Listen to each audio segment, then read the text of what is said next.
going on, guys? Welcome back to Pure Evil MMA here at MyMMAnews.com.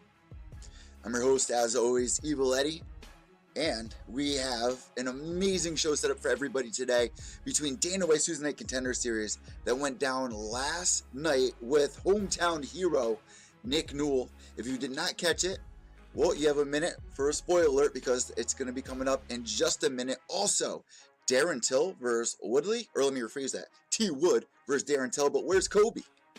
Where is Colby Covington? Isn't that the reason they have these interim title shots? There's an issue here. We need to discuss that. Also, there's so many fight announcements that have been coming out this week. Like I just said, Darren Till. But then again, this weekend, we have a card coming up. This should be a pay-per-view card. You have Eddie Alvarez versus Dustin the Diamond Poirier going up for the second time. You have Jose Aldo, who was the featherweight champion for 10 years, going up against Jeremy Stevens. And then you have Joanna Jędrzejczyk back at it again, going up against Tecia Torres, who has been on a hot streak. We have been spoiled in the last couple of weeks here with so many non-stop MMA events, even outside of the UFC with Bellator. Part of the fight announcements this morning is going to be a little bit about the BKBFC as well. We got the live chat room going. If anyone has any questions, feel free to tune in for that. I cannot wait to get into today's show. Let's jump into it now. Listen, guys, this week has been super busy. Absolutely super busy between everything that has been going on. So if you've missed any episodes, you can still catch up with them on iTunes, Podbean, and now we're also on Spotify. Make sure you guys subscribe down below. Give us a thumbs up if you've been watching. We've seen a huge increase in numbers in the last month or two here at Pure Evil MMA. And with the new podcast that I'm doing with UFC veteran and kickboxing legend James McSweeney, which we just announced the official name of the podcast is going to be Gloves Off, hosted by James McSweeney and Evil Eddie. So thank you guys so much for tuning into that as well. And if you're new to listening to the show, that is fine. We do this live usually every Tuesday. I did miss yesterday's show because, here's the reason. Well, first, you can see one of the reasons right here. We got some studio furniture here we got this little couch here, and then we got a bigger couch. I even purchased a bed that has fucking speakers in it. Yeah. How crazy. It's not your grandmother's bed. Also, we got the fish. Remember the fish tank that we had? That little bowl that we had going? Look at this nice big tank. We got some crazy creatures in there. I got an algae eater. I'll share some pictures on the Instagram as well. So let me just give the last tag before we jump into the meat of today's news. Guys, Instagram, I know that there's been a lot of people messaging me on Twitter going, hey, did you block me? No, I did not block you on Instagram. What happened was somebody reported me out there, some whistleblower, and this one's for you. Someone out there was reporting some of my stuff, and it's just bullshit because, you know, Robin Black gets reported, and I discussed this at length on the last couple of podcasts. We work our tails off promoting the sport. For anybody out there that's going to be reporting us when we're not damaging the sport, we're out there promoting the sport. I was reaching 500,000 people on my Instagram a week. Why would you take that away from the community? So, with that being said, make sure you're following the new account at PureEvilMMA_ on Instagram. And if you're not following me on Twitter already, make sure you do that because that's where we have the most fun. And that's where usually most of the listeners are coming from because you guys engage all the time. We're doing giveaways. The UFC Pick'em is still going to be discussed as well because that's going to be closing on the 4th of this upcoming month. And just to get a little quick time frame for everyone who's tuning into this podcast and not tuning in live, guys, it is July 25th, 2018, and it is about 10:13 here on the East Coast. Supposed to have some thunderstorms today, so let's jump into today's action. Like I mentioned, we got the live chat room going. If anybody has any questions, feel free to hop in with anything at all. And we already got a couple of people in here. What do we got? BLT checking in. Fish and chips. What's going on, Eddie? BLT. Darren the Weasel Till checking in. T Wood's time is over. Let me pull in the screen, matter of fact, so the video cast viewers can actually see what's going on here. Darren the Weasel Till. T Wood's time is over. I'm rubbing the stakes. I'm a boot to be the champion. So let me stop right there. BLT is going to say this. No chance you're losing a board draw because of a sloppy judge and not getting the rematch because of missing weight. I am so happy that he brought this up, that we have people out there that actually know what's going on, and there should be some borders up if you're going to be fighting for the championship title. Now, here's the thing. This last fight that Darren Till was in, why would I be against Darren Till versus T. Wood?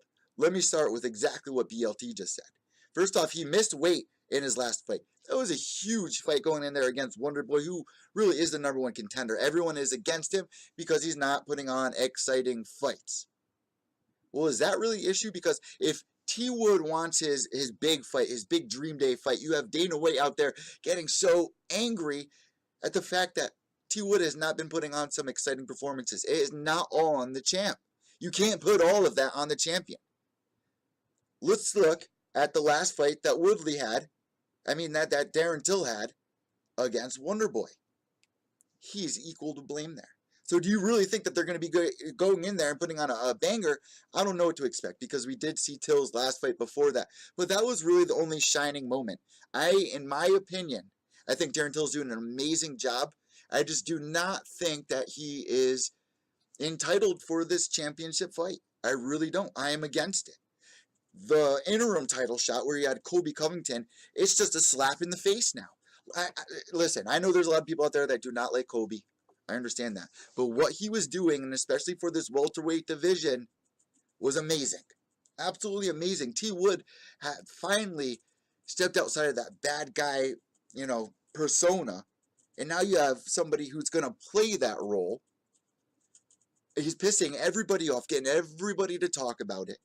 His last fight, which is a couple of months ago against RDA, before that beating Damian Maia. And I understand Darren Till goes in there and he beat Wonderboy and he beat Cowboy. That's equally as impressive. But at the same time, Colby Covington made weight. Colby Covington did his job, and I just feel like this is a smack in the face to a lot of MMA diehards who were against the interim title in the first place. And this is why.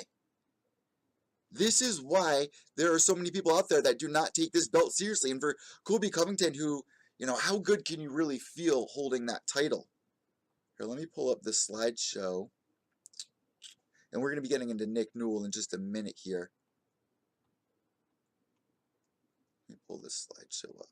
T. Wood. Man, I go out. And this is official, guys. UFC 228 is going to be going down September 8th. Tickets go on sale in 2 days here. I'm just really upset. There are so many people out there that are against the interim title because it is not taken seriously. I say this all the time. It's used as a promotional tool to literally trick people who don't follow the sport on the day-to-day. To make them think, oh, there's a title fight for free. I don't have to pay $70 for. Let me tune in. And yes, it kind of works, but does it? Does it work? I'd be more interested in tuning in to see this weekend's fight than, being tricked to thinking, this is a championship fight for the UFC just to take that belt away and give it to the guy who's missing weight. And I don't want anybody to think that, I'm throwing too much shade at Darren Till. I'm saying facts here. The guy missed weight. Can you get a title shot by missing weight? He had everybody waiting there. He was saying that it was a family issue when really he knew that he was missing weight. He knew, and I know that his girlfriend was pregnant. There was issues there, and I feel like kind of an asshole at the time when all this was going on. But it was proven that, it wasn't because he's late. It's because he's going to miss weight, and he's trying to sweat out every drop. So that kind of made me feel some type of way. Going in there and not finishing Wonderboy at the same time. I mean, BLT, Cyclops has more chance of beating Wonderboy than he does making weight at welter. And this is something that Darren Till has also brought up to his defense. He said, no, naturally, I shouldn't be fighting at the welterweight division. I'm naturally bigger than that. And if that's the case, and if he's going to miss weight this time, how can the UFC allow this to happen? Somebody missing weight is a huge disrespect, number one. but to be given a title shot on top of it. I know I'm kind of beating the horse here, so let me know what you guys think about this on Instagram or Twitter at evil_echo, that's EVIL_ECCO, and on Instagram at PureEvilMMA_. I mean, for Colby Covington, what he was doing the second that he won the belt was phenomenal. He was representing the UFC. He was throwing opening pitches out at I forgot what exact baseball game it was. He was saying, we're going to the White House, and I don't know if the White House let him in because it is an interim title, and you can't really consider that the real thing. And this is the reason, the only reason there should ever be an interim title shot, ever, is if the champ is injured. Now, Tyron Woodley went in to get his surgery the end of last year.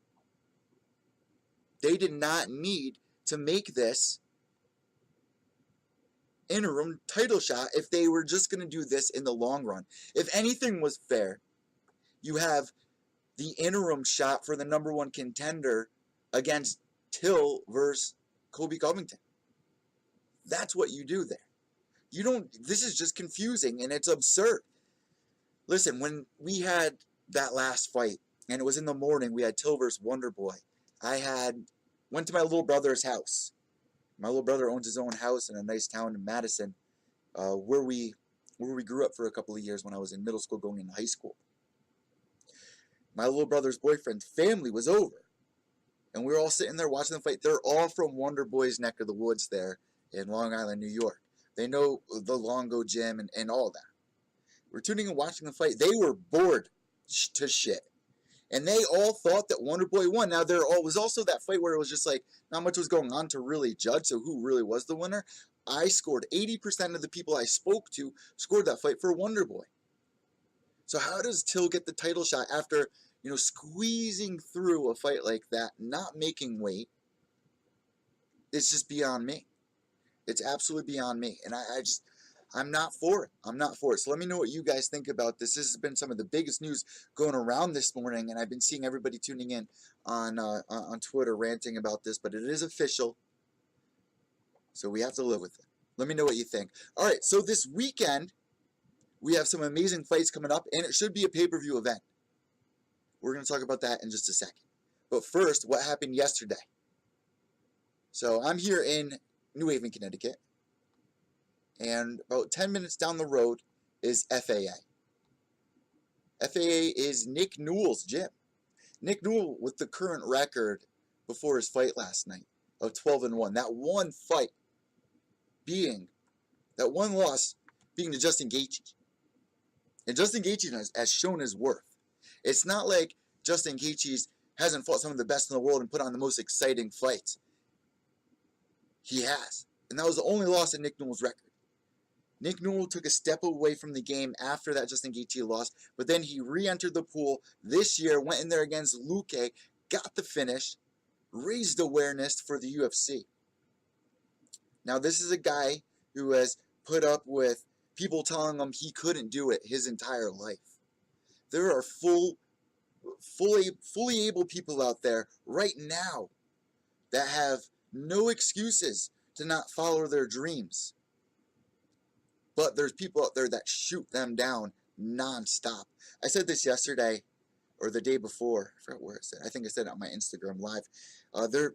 There's studies out there that says for every 17 compliments, for every one diss, for every one person that's out there throwing shade or putting you down, it takes 17 compliments to neutralize that, to make that go into the back of your head. This is a kid, Nick Newell, who has faced so much adversity throughout his life, for people telling him he can't do this, or you're not able to do that. And he's proved them all wrong. This is a kid that went in there and got to live his dream last night, stepping into the octagon. Now you guys might say, well, it's not the real octagon. It is under the UFC banner. You got Dana White's kid. You got Mick Maynard ringside. And it's kind of a weird vibe at Dana White's Tuesday Night Contender Series if you did not tune in. Since they started this thing up, it's really the Ultimate Fighter gym is what it is. And there's no crowd there. You're not going to walk out. You're not going to smell beer and Vaseline and screaming fans. It's kind of a weird vibe. It's an actual really weird vibe, but maybe that's a little bit better for guys to go in there and kind of just feel relaxed, like you're just, at your own gym. Going into this fight, I mean, with a record like this, you don't see this on Dana White's Tuesday Night Contender Series. And after Nick won his last fight at LFA against Luque, he was stirring up the pot. Dana White was like, you know what? Let's give him a shot. Let's give him a chance. We're going to put him on Dana White's Tuesday Night Contender Series, and we'll see how he does. Now, here's one thing that you guys should know about Dana White's Tuesday Night Contender Series. You can't just go in there and win your fight.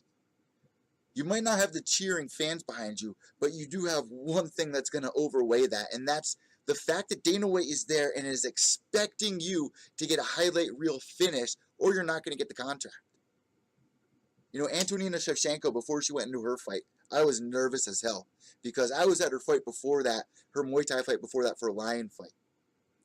And I said this. I said, if she puts on that same performance, I do not think that Dana White's going to give her the contract. Well, Antonina went in there, and she knew the job that she needed to get done, and she did it. Now, Nick Newell is going into this fight against a wrestler out of Team Alpha Male. Matter of fact, Team Alpha Male's freaking wrestling coach. That's a tough kid to be facing up against for Nick. But Nick, being a veteran, he had a fair shot winning this. There's nothing you can take away from Nick Newell. He's proven himself time and time again. This was kind of another roadblock to me, saying, Nick, you have to prove yourself again. I believe Nick did enough throughout his career to prove that he should be given a shot on the big stage. Now, take what you want from this performance that he had last night. Think about this. This is Dana White's Tuesday Night Contender Series, where you have other guys like, Hardy going in there, putting a great performance, but against guys who are lower level. You got people like Matt Passett going in there, one of the most violent fighters here in the East Coast, one of the most praised fighters here. He goes in there, he didn't get the win, but you know what? He got his shot inside the octagon. He didn't win against Kurt Albro, and Albro's one amazing athlete, an amazing fighter. Yeah, he did pop after the fact, but we've had him on the show before to talk, and he's an amazing guy, and he's a very tough opponent. I would love to see the UFC give Nick Newell another shot inside the actual octagon. You have people like CM Punk coming over without having to go to Dana White's Tuesday Night Contender Series, without having to fight at Titan LFA. You have people like Greg Hardy, who has the history that he has. You're giving him another shot. You're praising this man. But then there's somebody like Nick Newell, may have an off night. On any given day, anyone can lose a fight. Some of the best in the world can lose a fight on any given day, especially taking a fight on short notice. You are going to give people like CM Punk a shot. You give somebody like Nick Newell a shot, who's going to actually inspire people, where kids are going to be able to sit down in front of their TV and say, wow, he has one arm and he's in there fighting, defending himself. And these kids at school that are picking on me, I can go in there and I can defend my reputation. This guy has one hand and he's winning all of this fight. He's going in there and putting up a fight. People cannot finish the man. That's very inspiring to anybody out there that's going to be tuning in. And yeah, there are people out there that look at this and they think that he shouldn't be in there. But Nick Newell has shown us that he can protect himself. And I think he's deserved and earned his spot inside the actual octagon. If you're going to give people like CM Punk a chance, if you're going to give people like Brock Lesnar a chance, and that was years ago, by the way, if you're going to give people like Kimbo Slice a shot, give Nick Newell a shot, and not in the Dana White Tuesday Night Contender Series. And I'm not saying handpick his fights. Don't do that. Don't do him any favors. He wouldn't want any favors. But give him another shot. Does anyone out there agree with me? Let me know on Twitter, Instagram, at evil_echo. That's EVIL_ECCL. Also at Pure Evil MMA_ on Instagram. And now on Facebook, guys. We are also on Facebook. What did you guys think about the performance that Nick Newell had inside the Contender Series cage last night? Let's see what everybody's weighing in the chat room. BLT saying, speak the truth, or I speak the truth. Bart Boot. Nothing surprised me after the title shot for Lesnar. Man, I agree. And you know what? To my defense, or to the UFC's defense, I understand why they do that. You have to understand this is the entertainment business. They need numbers. But when you're giving somebody a title shot, that's huge. It's huge. And I spoke with James McSweeney about this. McSweeney said, Lesnar doesn't deserve the shot. You know who deserves a shot? Somebody like Curtis Blades deserves a shot after what he did to Alistair Overeem. Give Brock Lesnar anyone else outside of that title. Because this is a guy who popped. This is a guy who, I mean, this is just beating a dead horse at this moment in time. Does Brock Lesnar deserve the title shot? I don't think so. Not over the actual contenders, but I understand why the UFC is doing it, especially after the slow year that they've been having. Chat room blowing up. Nick needed Tiger Life. MMA Holes checking in. What's going on, MMA Holes? Make sure you guys are all subscribed to the MMA Holes. They go live every Wednesday night. They were live last night doing the little fight buddies.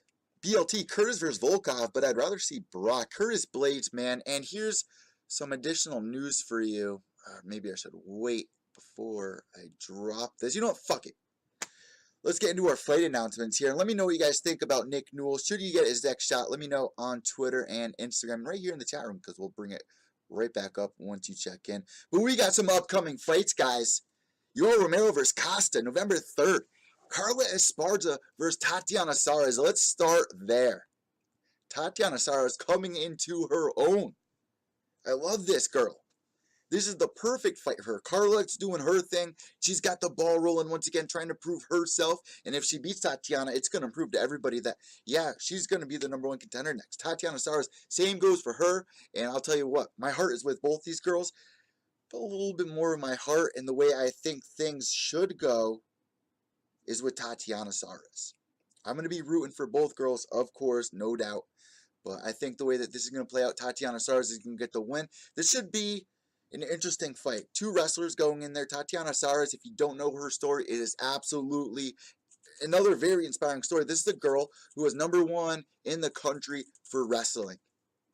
She got sidelined because she had cancer. Was able to come back, beat cancer, go on to the Ultimate Fighter, smash every contender they put in front of her, and now she's getting her big shot after staying undefeated inside the octagon. Really proving her worth from that season of the Ultimate Fighter that she's an actual contender in this division.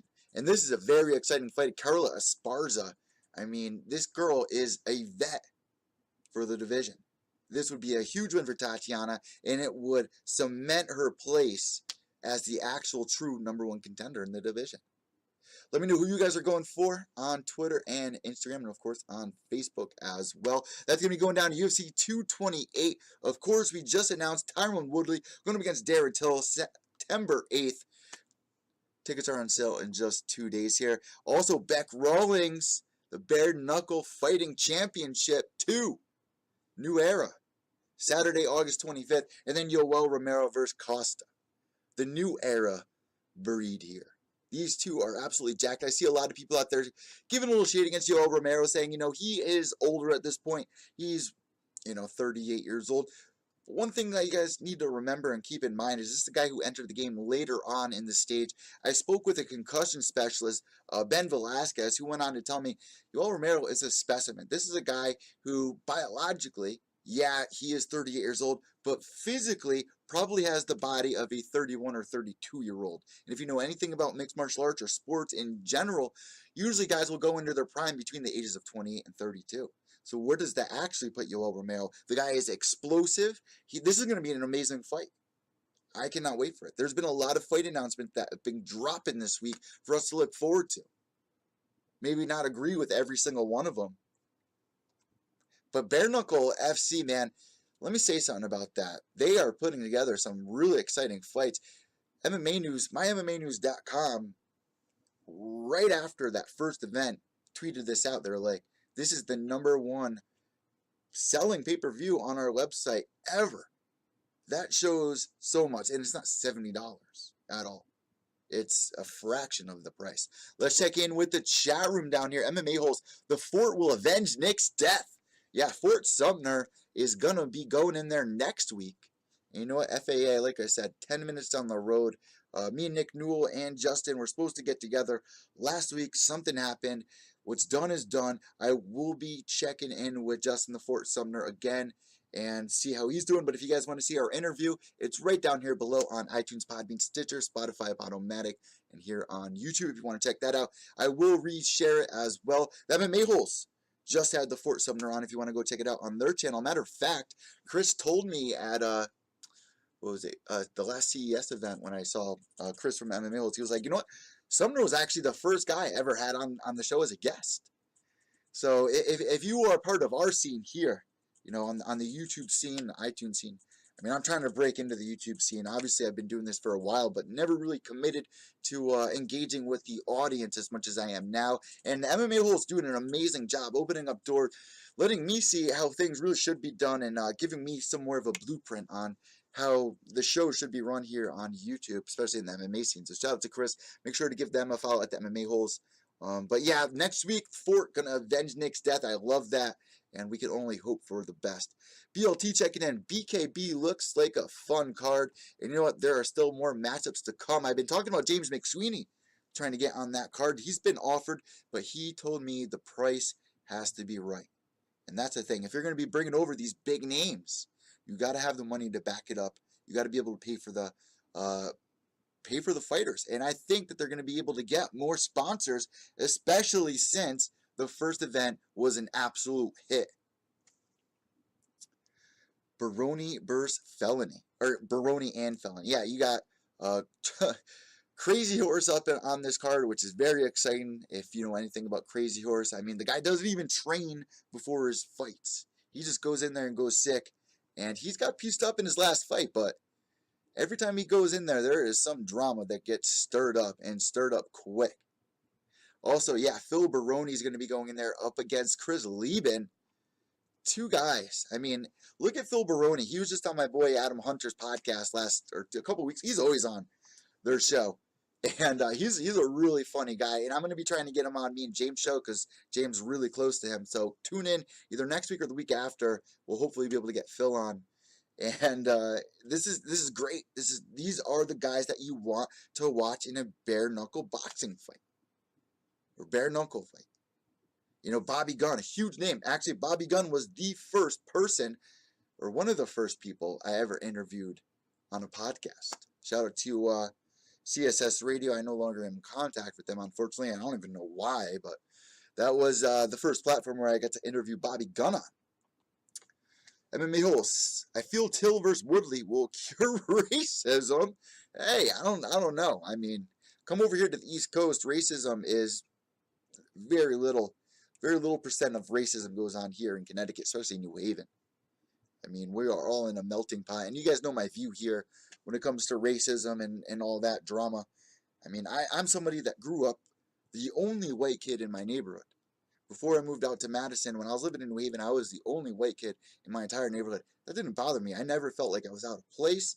You know, there was me, there was blacks, there was Spanish, there was Polish, there was Chinese, and it's not like any of us identified as, oh, I'm white, oh, I'm black, oh, I'm Spanish, we were all just friends. We were just bonding, and throughout my life, it's always been that way. There's never any tension or anything like that. I mean, people crack jokes and stuff like that, but there's no heated tension. Listen, New Haven is the number 3 most violent city per capita in America, and it is not to do with racism. It has to do with gang violence, domestic violence. Who knows? I mean, if Till versus Woodley is the cure for racism, I'm all for it. All right, back to the chat room. Can't wait to see the new Gloves Off podcast, says Bart Bood. You know, we just dropped episode 3 where we spoke about Dana White. BLT. I'll show it. We were speaking about Dana White versus Big Brown. Matter of fact, Big Brown bringing up James McSweeney on the show this week with Tai Tuivasa. That was pretty cool to get the shout out there from Big Brown. So I actually pulled the car over when that happened, but yeah, thank you so much. We actually just released the name of the Gloves Off, and we're going to be releasing the new intro, the new logo, and we're going to get merchandise up ASAP. BLT checking in. Real racists are, but most of them are just normal people who disagree with the left, and I don't even want to touch on the whole racism card. I'm just not for it.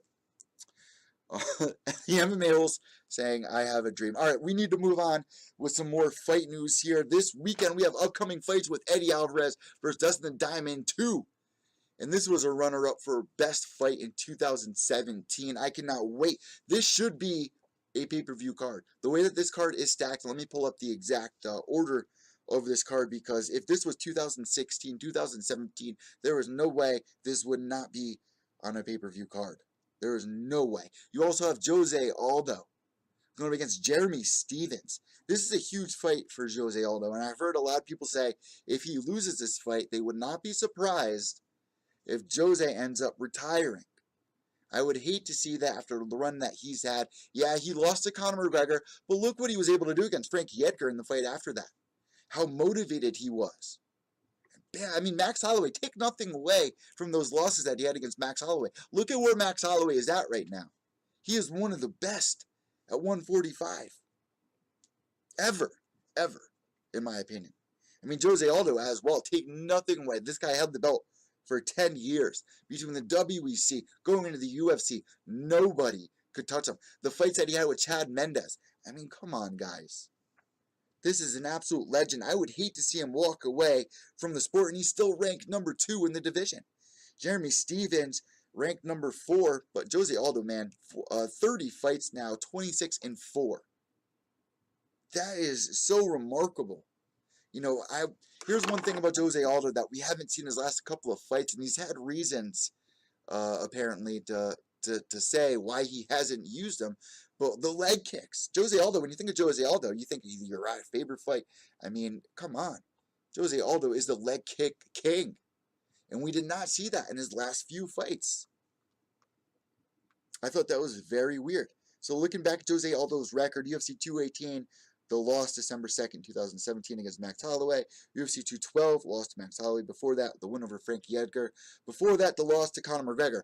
There has been a slip up there. Same with like Anderson Silva. It's kind of similar.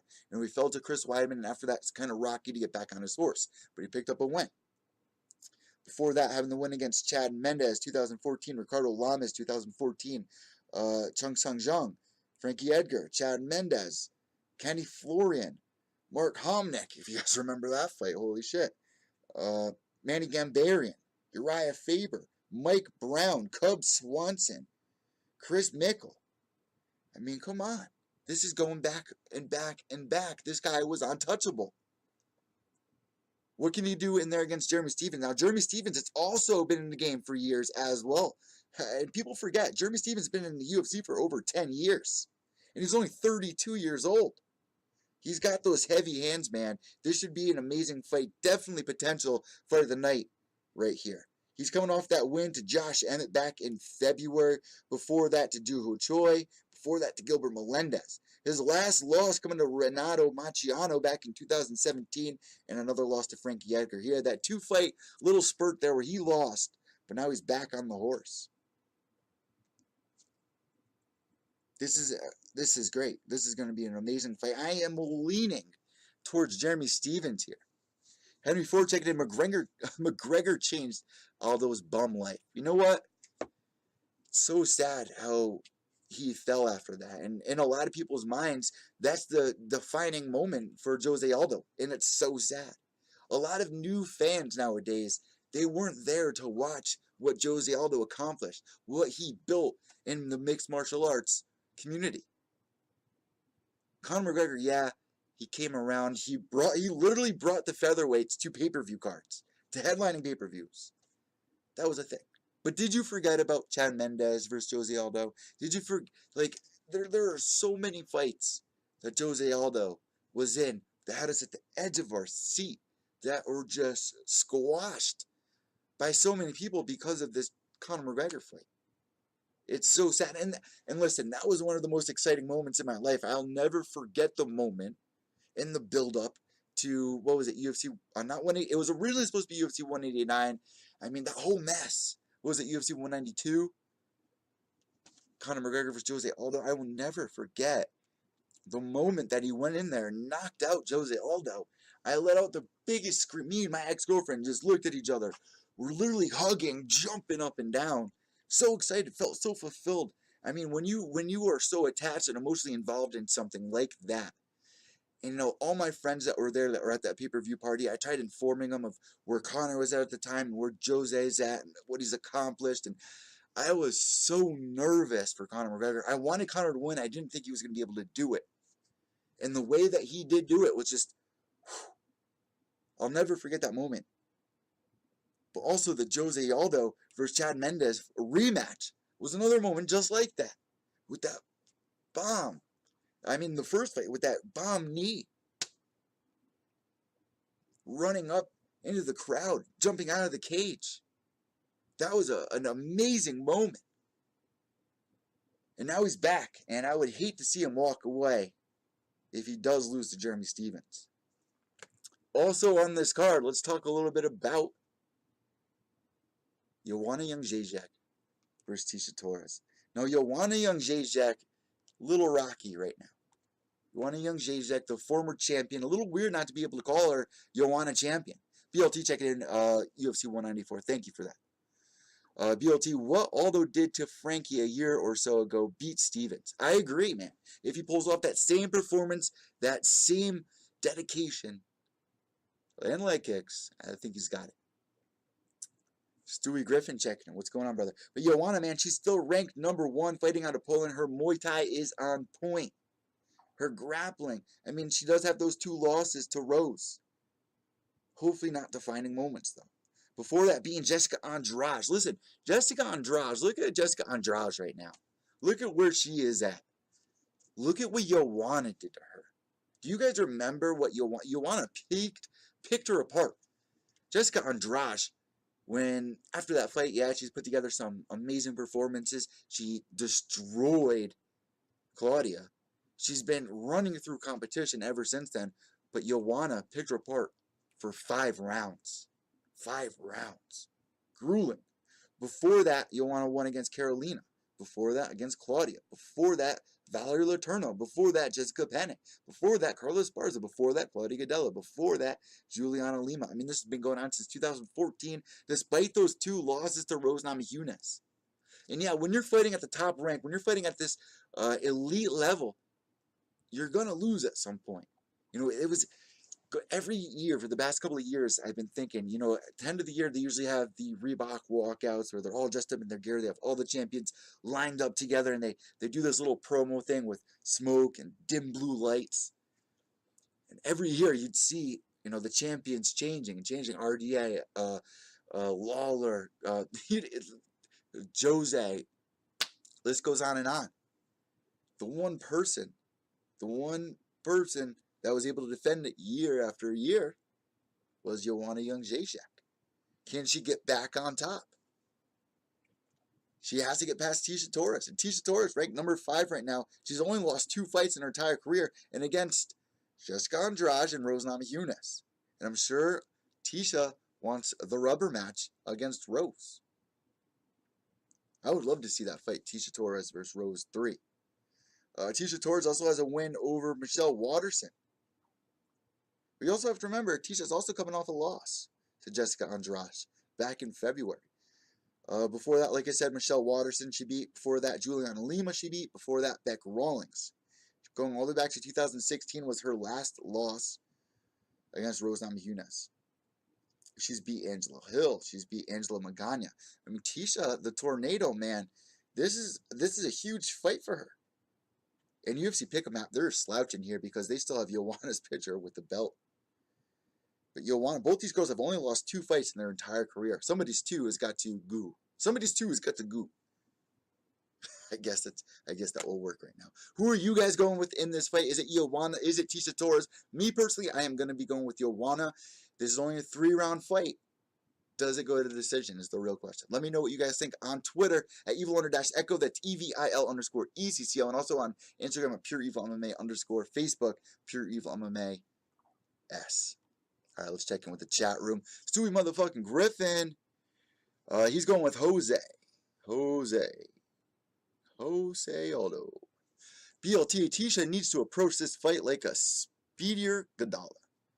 Just take her down, and if she gets up, then repeat. And you know what? That's the game that she's probably going to go for. She is a wrestler. Henry Ford, you want a champion. This is going to be a good fight, man. I'm surprised these two have not fought before, honestly.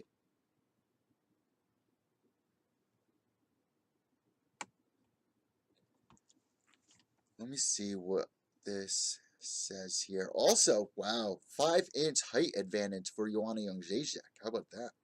Also on this card, we got Hernandez versus Oliver Aubin Mercier. He's only lost 2 fights himself, trying to make a name for himself in the division, but he's still unranked. Well, he has a chance to break the top 15 as he goes in there against Alexander Hernandez the Great, who's coming off a win to Beneil Dariush that people may remember from UFC 222. Oliver Aubin Mercier, man, this is a guy who's been around for a long time. I pick him every single time he's in there. He's still only 29 years old. He's coming off that win to Evan Dunham. Before that, against Tony Martin, Drew Dober, Theobald Gautier. His last loss stretching all the way back to 2016 against Diego Ferreira. He's beat Tony Sims, David Machado, Jake Lindsay. Wow, we had Jake on the show. And another loss to Chad Laprise back in 2014. Listen, this is a big fight for Oliver, and I think he can get the win here. I think he can actually get the finish, but Hernandez, man, only has 1 loss. He's an amazing striker, and we're going to be able to see what he can do, especially if he was able to beat Beneil Dariush. Let's see what he can do against Oliver. And this is a big, big fight for Oliver. A lot more people are gearing up and accepting that Oliver is definitely a contender and finally gets a shot at the top 15 here. I think he can do it. What do you guys think? Will he get the submission? Will he go to decision? I will be doing a preview show as well where I'm going to be breaking down this entire card as we reach, where are we at? Almost the hour mark here, huh? Let's see what else we got on this card for everybody. Jordan Mean going up against Morono, Dawadu Arnett, Johnson Makachev. Let's see. Oh, I think I actually put up the entire card on here. Let me see. Maybe not. Maybe not. You know what? Really quickly, let me rewind to last week as well. And guys, let me know what your predictions are for this upcoming fight. But 50K bonus shout out to Manny freaking Bermudez. 50K all day. And let me say this one thing about Manny Bermudez, man. He's training at South Shore Sports and Fitness alongside Chris O'Brien, alongside Joe Giannetti. I mean, those guys are absolute killers out there. Absolute killers. Mike Danella. I mean, this gym is finally coming of age. And we got Chris O'Brien, who actually has another upcoming fight. He is an amateur, but he is definitely making a name for himself. You guys just saw him on my show a few times. You saw him on the MMA holes. I introduced him to the MMA holes at the last CES event. He is going to be going up in a champ versus champ matchup. Let me get the photo up for everybody really quickly because I did screenshot. I wanted to put it up on the video cast for everybody, but I could not scramble quick enough. Hey, Madonna me, where is the picture? Champ versus champ. Champ versus champ. Come on, dude. Where's the fucking picture? I hate when shit like this happens. Oh, this is annoying. Either way, it's champ versus champ. I cannot fucking remember. I hate when this shit happens, man. You take a screenshot and it just gets lost. Oh, here it is. King versus King. Cage fight on August 18th. Don't miss it at the Plymouth Memorial Hall. I still don't have his opponent's name. It's not here. But we got this photo here for you. Chris O'Brien looking to do things. He's coming off a 6-second KO. Putting together the heat over at Cage Science. We got Manny Bermudez going on with 50K. It's just exciting. So big shout out to him. Also, going home with 50K, we got Anthony Smith defeating 2 UFC legends in 1 month. How crazy is that? Rashad Evans and now Shogun Rua. Now, this is kind of expected. And those 2 fights, I expected Anthony Smith to win. Shogun Rua, yeah, he was going on a 4-year run, which was crazy, man. I mean, Shogun Rua is such a legend. So much respect towards his way. But this is a fight that it's just time for the new generation. And I'm not saying Anthony Lionheart Smith is the new generation. This guy has been fighting some Strikeforce. I interviewed this guy almost 3 years ago on CSS Radio when no one was talking about him for some reason. This guy was on a Strikeforce card with Ronda Rousey. That's how long he has been in the scene. And so many people were not giving him the credit. And now finally he's putting things together. And here's the thing. You got these 2 fights that he's got this momentum building up. You want to keep that going. I think he should get another fight. I don't think that it's time to take a rest. Yeah, you should be celebrating. But those are 2 big wins. You want to keep the momentum. Look at what Darren Till is currently doing. Darren Till goes in there, gets his wins, and he just keeps pumping it up and arranging new fights. He's not getting these wins. Everyone talks about it for a week, and then it dies down. It's not working that way. There are way too many fighters in this game that are grinding after the same thing you are. And you have to stand out. You have to stay active. And the way that he's going in there and finishing these guys is a perfect way to stay active. He's not getting finished. He's not putting too much of a beating on his body. Who do you guys think he should go up against next? He's calling out DC, but DC, and this is part of the last news segment here, DC is now saying that the Brock Lesnar fight will be his last fight. But, however, he wants a 1 fight before the Lesnar fight. And it's just genius. However, I do have to put the brakes on this. Because if you've been following this sport, even for a month, you might start to realize that you can't plan anything in the sport. Things go wrong all the time. So that might be planning a little bit too far ahead. What if DC goes in there and, this is his money fight. You don't want to screw up your money fight. I think DC should just wait. Don't rush into your retirement. This is your shining moment. Everyone's talking about it. No one's going to be, if he takes the fight with Anthony Smith, and yeah, Anthony Smith is more deserving. Curtis Blades is more deserving. But if you take that fight, there's not going to be as many people talking about it. Let's be real. Let's keep it 100 here. You guys know I like to keep it 100. That's the truth. That's the truth. You have everyone talking about Brock Lesnar. People that don't even watch the sport are aware of the simple fact that Brock Lesnar is going to be fighting the champ. Let's keep it that way. Yeah, it is August. We're going into September soon. There's only a couple more months till 2019. DC, you have the shining moment. Don't rush into it. Look at Michael Bisping. He got the belt. He was defending it. He did good. I think that he should have held back. The GSP fight was perfect for him, even though he lost. Just the way that everything worked, I don't think he should have did the Kelvin Gastelum fight. Nonetheless, I think DC should just chill out, wait for this fight to come, and relax, man. You've deserved it. Who else is there for you to beat? You've beat some of the biggest names ever. I see the chat room blowing up here. Let me scroll up really quick. Flying armbar in the 2nd round. BLT. Chris and Jesse's reaction was great. Chris cried. It says BLT. That's great. BLT, who didn't it? Stewie, okay, blah, blah, blah. Santos loves to swing them hands. Volkan, Gus, or DC, says BLT. Corey Henderson versus Smith. Corey Anderson versus Smith, you mean. Somebody near the top of the pecking order. Volkan versus Smith. Yeah, Volkan Usman versus Smith. That would be a fun one. Corey should face Jimmy Manuwa, says BLT. Henry Ford, keep it 100, Eddie. Always. BLT, Brock bout to become the champ. Last one here. BLT, if Brock beats DC and Fedor wins the Bellator tourney, Ricky Gervais hands merging and lip biting meme. Listen, that's my last comment here. I think DC's making a mistake by backtracking.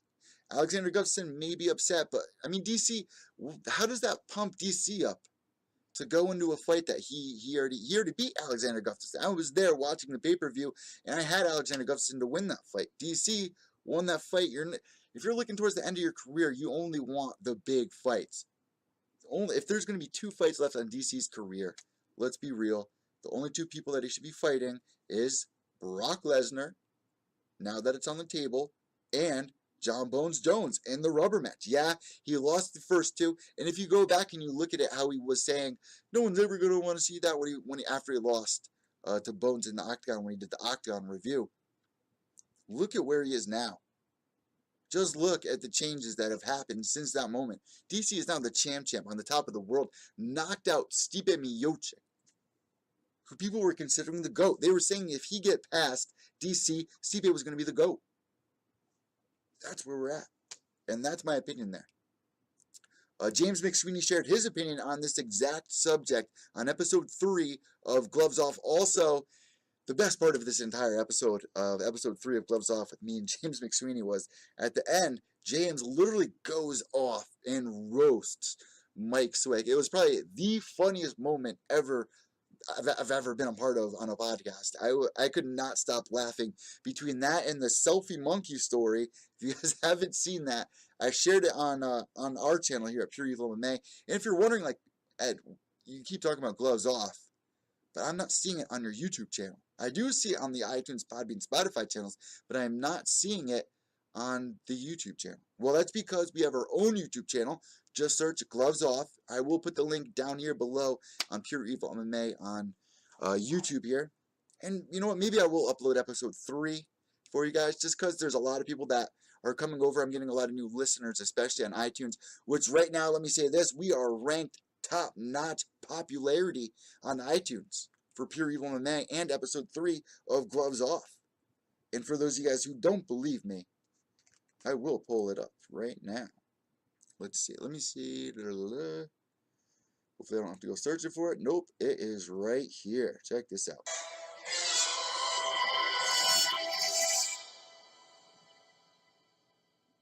Full rank, baby. All the way up. We all the way up. One more time. That's full ranked bars on Apple iTunes. That means people are listening. In the last 7 days, we've had almost 1,000 downloads between Gloves Off and the last couple of episodes. And I'm so thankful. We're about to break 10K downloads on Podbean. Thank you guys so much. And if you want to score some merch, we got mugs, we got t-shirts, we got girls tees, we got stickers for $4. Teespring.com/PureEvilMMA merch. Get your hands on some of the latest swag that we got going around, designed by Minion McGrunion. BLT, James McSweeney, former UFC tough fighter and also kickboxer, guys. You guys forget that James McSweeney, yeah, he was on the Ultimate Fighter. He did his run in MMA where he beat, he had fights against Roy Nelson, Matt Mitrione, really good friends with Big Brown. Came over with Rashad Evans, helped Rashad Evans corner in the Forrest Griffin fight. I mean, this is a legend in the kickboxing community. K1 kickboxer, is like 52-7 in kickboxing. Or 57-2, or something like that. 52-7 in kickboxing. That is legendary. He has over 100 fights in Muay Thai. Over 100 wins in Muay Thai. Brutal. Has his own gym over in Thailand right now. He was just in a huge blockbuster movie with Zul Afrin, who is the Jason Statham of Thailand, of Malaysia. And he played himself in the movie. I cannot wait for the movie to drop, too. This is going to be great. James McSweeney plays himself as the bad guy in the movie for this Thai fighter who's going in to... James actually spoke all about it, and I'll have him get into it on the next episode about what you guys can expect the movie and when it's going to be released. But this is a huge blockbuster film that James was a part of. Zul Afrin, man. One of the most well-known actors in that area. Look him up on Instagram. He's got like 2.1 million followers. They're going to be having him on the show soon as well. Trying to get Alistair Overeem on the show. Rashad Evans. All soon to come. You heard James get a shout-out on Big Brown's Breakdown last week. I'm trying to get him on Submission Radio since James has an upcoming fight down in Australia. Big things coming. Like I said, this is our year. Putting in the work. Staying consistent.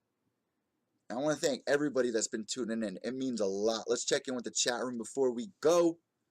Is Till fighting Tyrone? Yes, Darren Till is going to be fighting Tyrone Woodley. We got it right here for you. The exact date. Let's see. Just September 8th. Till versus Woodley. And you guys can rewind to hear what I said about it at the beginning of the podcast. Till is fighting Luke Rockhold. Oh, and let me mention this before I sign off. This is on a sad note here. Demi Lovato has been hospitalized due to a heroin overdose, and this is just awful. I mean, there are so many people out there that suffer from addiction. My life has been touched by it. I mean, I'm sober. I'm clean and sober. I only smoke weed. But I know plenty of my friends that are on the corner right now begging for change on the side of the highway. I have friends 6 feet under from heroin overdoses. I have friends that got so deep into heroin opiates, they got into trouble, they couldn't deal with it, and they hung themselves. This is awful addiction. It's not just here on the East Coast, it's worldwide. And when it hurts people like Demi Lovato, or you've seen the stars that it's taken, Kurt Cobain, fucking Elvis. I mean, it's taken some of the best people, and it's just so sad to see the grip that it has on people.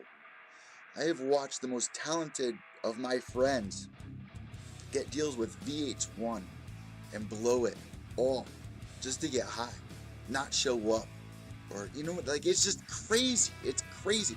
This age, you know, I'm 29 years old. That shit is just so petty to me. I mean, listen, I respect and I pray for anybody out there that's still suffering to this day. I really do. But you can come out of it. It is your choice to come out of it. Nobody is making it. Yeah, you're gonna have to go through hell for a week, a month of you know, tossing and turning in your sleep. You might not feel the best, but you are going to be able to live your life when it's said and done. You don't have to live a second secret life. You know, stealing from your family, people not being able to trust you.